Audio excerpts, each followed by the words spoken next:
Bitches Grabs complaints from Stuart, Florida. It is Saturday now, I guess 24th, 5th of October 2015. I have something to bitch about. It's been on my mind a couple hours and I can't sleep until it's like 12:15 at night. So let me give everybody a little quick schooling on 8th grade civics, our Constitution, the Bible, and Establishment Clause of the Bible, First Amendment, and some other things. So there's been some topics lately. Oklahoma had to take down their 10 Commandments that was in front of their Supreme Court. You got Kim Ford, who's not issuing gay marriage license and whatnot. So let's get to those. First thing, you have Kim Ford deciding she's not going to give out marriage license to gays because I guess her thing is I'm a Christian and they're sinners. Well, if you go back and read your Bible, which obviously she hasn't done in a while, it says all people are sinners, no sin in particular is better than others.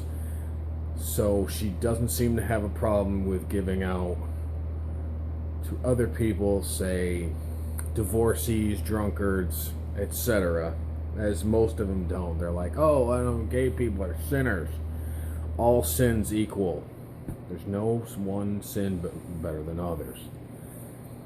Then let's get to the 10 Commandments. So they pass a law saying they could have 10 Commandments. They put them up. There's a Baptist preacher who says, no, it's against the Constitution. We can't have this. Got to take it down. Well, he's right. If you read the Constitution, you have First Amendment, says right to free speech. The government only will not restrict your speech. That doesn't mean you can go outside in front of a private place and go run your mouth at work, run your mouth on Facebook, on YouTube. It is against the law. It's still, those are private places. They can tell you what to do or say. The government shall not say you can. The only time you can is you can pretty much tell just about anybody, you can tell them to go fuck themselves. You can tell a cop to go fuck himself if you want to. It's not illegal. It's just stupid. Get to the real point. So you have freedom of religion, freedom of press, freedom of speech, and freedom to assemble.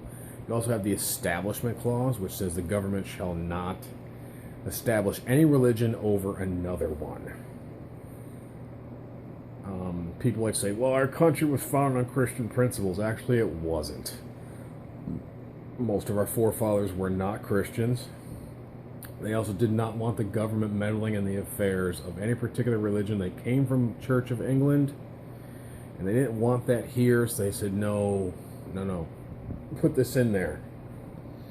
So that's why you have Establishment Clause. So now you've got Christians going around saying, well, we're always being persecuted because this country needs God, and they're always making these political correct laws that say that Christian, no, you're being persecuted because when the law is against you, and the law has been around for 240 some years, something like that, you don't like it. But when the law is in favor for you, oh yeah, great. Look, the government's on our side. Look, that's not a persecution of Christians. It's the simple fact of the matter is you cannot choose one religion over another. This backfired on the New York Supreme Court says, hey, yes, you can have your prayer before your town hall meetings. What happens right after that? The Satanists decide, we want our prayer read. Pretty sure they don't have prayer before meetings anymore, because once you allow the Christian prayer to be said, now you got to have the flying spaghetti monster people want theirs read. Same thing with the 10 Commandments. A bunch of other religions wanted their statue and bullshit erected, and all of a sudden it became a big hassle. You can't have one without the other. So go back and read your Bible. Go back and read Your Constitution's available free, just like the Bible is, for everybody to read it. And stop your crying that people are being persecuted.